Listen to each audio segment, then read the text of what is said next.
Hello students, हम continuity के questions पर आगे डिस्कस करेंगे। हम क्वेश्चन नंबर 8 की तरफ मूव करेंगे। यहाँ भी एक फंक्शन दिया और इसके कंटिन्यूटी की जांच करनी। ठीक है, इस फंक्शन में जरा एक ये मॉडुलस फंक्शन आ गया है, तो हम इसको सॉल्व करें। इससे पहले कभी भी आप अगर किसी फंक्शन की कंटिन्यूटी, डिफरेंशियबिलिटी, लिमिट इन सब पे वर्क कर रहे हैं तो सबसे पहले उस फंक्शन में जो आपका मॉडुलस पार्ट होता है उसे आप पॉलिनॉमियल में कन्वर्ट कर देंगे। ओके, तो देखिए इसे हम कैसे कन्वर्ट करेंगे। हम इसे ऐसा भी लिख सकते हैं, x is not equal to zero पे फंक्शन इस तरीके से डिफाइंड है, यानी कि ये दो पार्ट में बट जाएगा। X is not equal to zero में दो बातें हो सकती हैं, x is greater than zero and x is less than zero. अब x upon x, if x is greater than zero, अगर ये ग्रेटर देन जीरो है तो मॉड x क्या हो जाएगा, प्लस x हो जाएगा। And minus x upon x, if x is less than zero है, and also is equal to zero हो जाएगा if x is equal to zero है। ओके, अब इसे आप ऐसा भी लिख सकते हैं, this is equal to one if x is greater than zero, minus one if x is less than 0 and this is equal to 0 if x is equal to 0। Okay, तो ध्यान दीजिए, अब इस फंक्शन के कंटिन्यूटी की जांच करनी है। अब जरा यहाँ एक चीज आप गौर करिए कि ये फंक्शन कितने पार्ट में डिफाइन है, तीन पार्ट में डिफाइन है, ग्रेटर देन जीरो के लिए, लेस देन जीरो के लिए and is equal to zero के लिए। और ये तीनों फंक्शन, एक चीज और ये भी गौर करो कि ये कांस्टेंट फंक्शन है, यानी x is greater than zero को लोगे, x is greater than zero के जितने भी नंबर होंगे सबके लिए कॉन्टिन्यूअस होगा, क्योंकि ये कांस्टेंट है। x is greater than zero में आप कहीं भी जाएंगे, ये ध्यान दीजिए, मैं इसे खींच दूं और ये नंबर लाइन पे जीरो कर दूं, तो ग्रेटर देन जीरो के लिए जब आप जाएंगे, ओके, ग्रेटर देन जीरो के लिए तो हर जगह ये आपका कांस्टेंट फंक्शन आएगा, यानी कि ये कंटिन्यूअस हो जाएगा। और लेस देन जीरो के लिए जाएंगे तो यहाँ भी वही कहानी है, माइनस वन। लेकिन जब आप जीरो पे आएंगे तो जीरो के जस्ट लेफ्ट और जस्ट राइट में इस फंक्शन का नेचर चेंज हो रहा है। आप ध्यान दें कि जब आप limit x tends to zero minus जाएंगे तो आप इस कहानी को लेंगे एफ एक्स। अब ये क्या हो जा रहा है, ये आपका हो रहा है लेस देन जीरो के लिए, ये माइनस वन आ रहा है, and limit x tends to zero plus की तरफ आप जा रहे हैं, जीरो प्लस की तरफ आप जा रहे हैं, तो तुरंत ये आपका वन हो जा रहा है। यानी यहां पे आप देख रहे हैं कि लेफ्ट हैंड लिमिट और f zero is equal to zero तो दिया ही गया, यानी कि यहां आप देख रहे हैं कि लेफ्ट हैंड लिमिट जो है और जो राइट हैंड लिमिट है वो दोनों एक दूसरे के इक्वल नहीं है। ओके, इसका सीधा सा मतलब हो गया कि इस कंडीशन में f x is not continuous, या डिसकॉन्टिन्यूअस लिख सकते हैं, not continuous at x is equal to zero. बात को एक बार फिर से समझने की कोशिश करें, ये फंक्शन दिया गया है, मॉडुलस फंक्शन है। कभी भी आप कंटिन्यूटी, डिफरेंशियबिलिटी, लिमिट निकाल रहे हैं तो मॉडुलस फंक्शन में आप उसे सॉल्व ही नहीं करेंगे, आप उसे तुरंत पॉलिनोमियल फंक्शन में चेंज करें। अब x is equal to zero के लिए जीरो है, x is not equal to zero के लिए ये है। अब यहाँ पे इसे दो पार्ट में ब्रेक कर देंगे, x is greater than zero के लिए मॉड एक्स एक्स होगा, यानी x by x, and x is less than zero के लिए माइनस एक्स बाई एक्स होगा, ये एज इट इज रहेगा।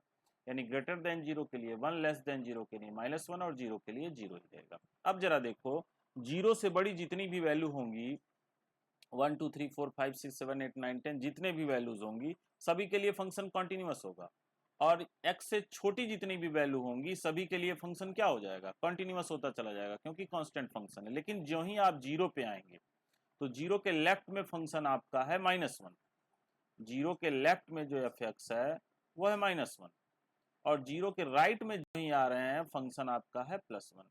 यानी जीरो की लेफ्ट हैंड लिमिट और राइट हैंड लिमिट आपकी चेंज हो जा रही है, यानी कि ये फंक्शन जीरो पे कॉन्टिन्यूअस नहीं होगा। तो बहुत ही सिंपल सी कहानी सी, थोड़ा सा आपको बेसिक कॉन्सेप्ट को स्ट्रांग रखना होगा। एकदम उसी क्वेश्चन का भाई ये भी है, क्वेश्चन नंबर 9 की तरफ अगर आप गौर करें। अब लेस देन जीरो के लिए x अपॉन एक्स है। अब लेस देन जीरो, अगर x की वैल्यू जीरो से छोटी है तो इस केस में ये मॉड क्या हो जाएगा, -x हो जाएगा। ओके, यानी आप इसे आप सीधे लिखें तो ये हो जाएगा -1 if x is less then 0, और ग्रेटर देन 0 के लिए भी ये -1 है, यानी कि x is greater than or equal to 0 के लिए क्या हो जाएगा, उस कंडीशन में भी ये उस कंडीशन में भी ये माइनस हो जाएगा। ओके, तो अब जरा सा ध्यान दीजिए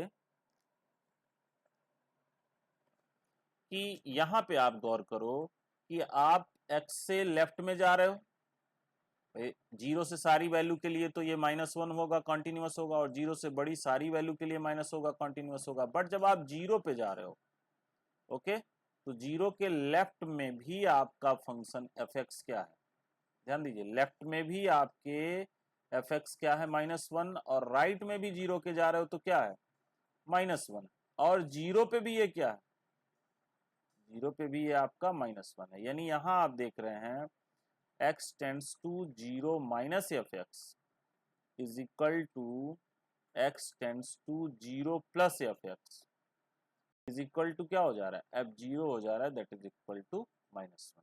यानी यहां आप क्या देख रहे हैं कि f(x) is continuous at x is equal to 0। यहाँ कोई भी पॉइंट ऑफ डिसकंटिन्यूटी नहीं है। आप ऐसा भी कह सकते हैं, अगर इंस्ट्रक्शन दिया गया डिसकंटिन्यूटी के लिए, तो यहाँ आप लैंग्वेज इस तरीके से लिख सकते हैं, there is no point of discontinuity for this function, मतलब ये फंक्शन हर जगह आपका कॉन्टिन्यूअस है, एवरीवेयर लिख सकते हैं, there is no point of discontinuity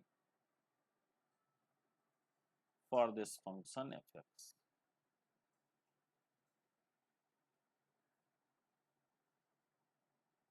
okay, ये कहानी आपकी है। नेक्स्ट आप जरा देखें, क्वेश्चन नंबर 10 की तरफ मूव करें। फंक्शन इस तरीके से दिया है। अब इस फंक्शन के कॉन्टिन्यूटी डिसकंटिन्यूटी पे आपको अगर डिस्कस करना है तो ध्यान दीजिए कहानी आपकी क्या बनेगी, बहुत इंपॉर्टेंट क्वेश्चन है। 14 जरा ध्यान से सुनिएगा, अभी पीछे के क्वेश्चन से थोड़ी सी हटके कहानी है यहाँ पे, ठीक है। अब x इज लेस देन 0 के लिए गौर कीजिएगा, x इज लेस देन 0 के लिए, अब हर जगह मैं मैथमेटिकली केसेस नहीं बना रहा हूं, आप यहां समझ सकते हैं। लेस देन 0 के लिए 3 होगा, कॉन्टिन्यूअस होगा, ठीक। अब 0 पे जरा हमें 0 से बड़ी वैल्यू के लिए भी यही है, वहां भी आपका कॉन्टिन्यूअस होगा, ठीक है। ये गौर कीजिएगा, लेस देन 0 के लिए, यानी कि अगर 0 के हम लेफ्ट जाते हैं, limit x tend to 0 minus f(x) जाते हैं, तो 0 से छोटी वैल्यू के लिए क्या है ये फंक्शन, लेस देन 0 के लिए ये 3, सीधी सी कहानी आ रही है। अब जरा देखो 0 से छोटे के लिए और 1 से छोटे के लिए, यानी 0 से छोटे के लिए और 1 से छोटे के लिए, यानी कि 0 से बड़ा होगा, वो भी वही हो जाएगा, x tends to 0 plus f(x), दोनों केस में यही होगा। गौर कीजिएगा, 0 से छोटे के 3 है, और 1 से छोटे के लिए मैं अगर नंबर लाइन पे इसे इस तरह से कर दूं, 0 1 3, सॉरी ये 0, ये 1 है, ये 3 और ये 10।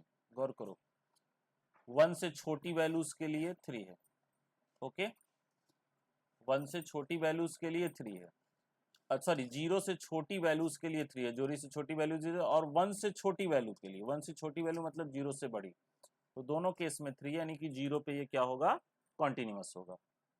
यहीं से आप समझ लीजिए। अब जरा ध्यान दीजिए, इधर आ जाइए 1 पे।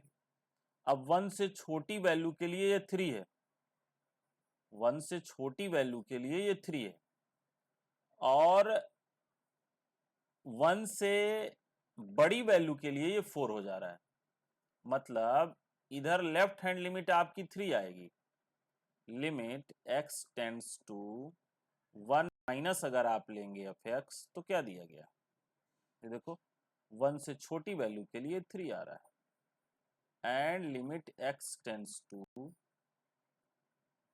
1 प्लस 1 से बड़ी वैल्यू के लिए क्या आ रहा है, 4 आ रहा है, मतलब ये दोनों क्या है, 1 पे left hand limit right hand limit equal नहीं आ रही है, इसका मतलब क्या होगा, एफ एक्स इज डिसकॉन्टिन्यूअस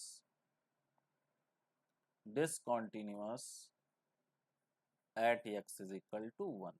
अब जरा देखो 3 से छोटी वैल्यू के लिए 4 है और 3 से बड़ी वैल्यू के लिए 5 है, यानी अगर हम limit x tends to 3 minus F X लेते हैं तो ये 4 आ जाएगा, and limit x tends to 3 plus F X लेते हैं तो ये क्या आ जाएगा, 5 आ जाएगा। यानी कि यहां भी लेफ्ट और राइट हैंड लिमिट 3 पे आपकी अनइक्वल है, तो F x is also discontinuous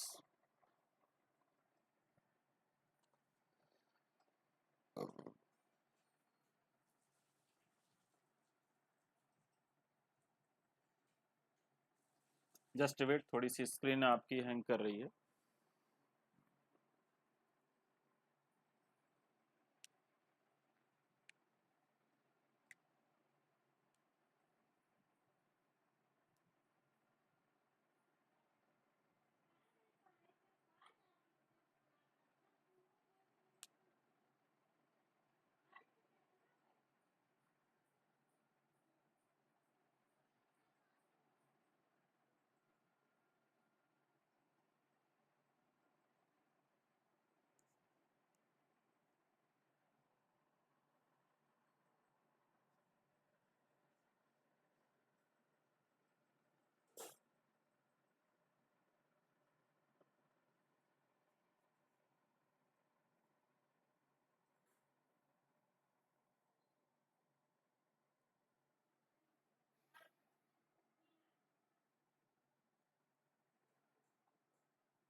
अभी देखें x इज इक्वल टू 3 पे भी ये फंक्शन क्या हो जाएगा, डिसकॉन्टिन्यूअस हो जाएगा, डिसकॉन्टिन्यूअस हो जाएगा। अब 10 पे आ जाइए, 10 से छोटे हर वैल्यू के लिए 5 है, तो ये दो जगह आपका डिसकॉन्टिन्यूअस होगा, x इज इक्वल टू 5 और x इज इक्वल टू 3 पे ये फंक्शन डिसकॉन्टिन्यूअस होगा। बाकी जगह इस फंक्शन को आप कॉन्टिन्यूअस लिखेंगे, तो this function is continuous everywhere except x is equal to 1 and 3। क्योंकि हम पीछे के क्वेश्चंस में हर छोटी छोटी चीज पे कंप्लीट लैंग्वेज लिखे थे, इसलिए यहाँ अब हम लैंग्वेज नहीं लिख रहे हैं, हम आपको सिर्फ समरी वाला पॉइंट बता रहे हैं। अगर आपको कहीं भी डाउट लगेगा तो आप मैसेज बॉक्स में सेंड करिएगा, डिटेल में इसे एक्सप्लेन कर दिया जाएगा। Okay, now we will discuss. अच्छा, इसके बाद आप क्वेश्चन नंबर 15 लगा सकते हैं, ये आपका होमवर्क हो जाएगा। क्वेश्चन नंबर 15 होमवर्क है, यहाँ अभी राइटिंग नहीं हो रही है। क्वेश्चन नंबर 15 आप लगा लीजिएगा, ये आप होमवर्क कर सकते हैं। और 15 और 16 ये दोनों क्वेश्चन आप कर सकते हैं, तो 15 16 आप खुद कर लीजिएगा। मैं क्वेश्चन नंबर 17 के ऊपर अभी इसके बाद डिस्कस करता हूँ। ओके।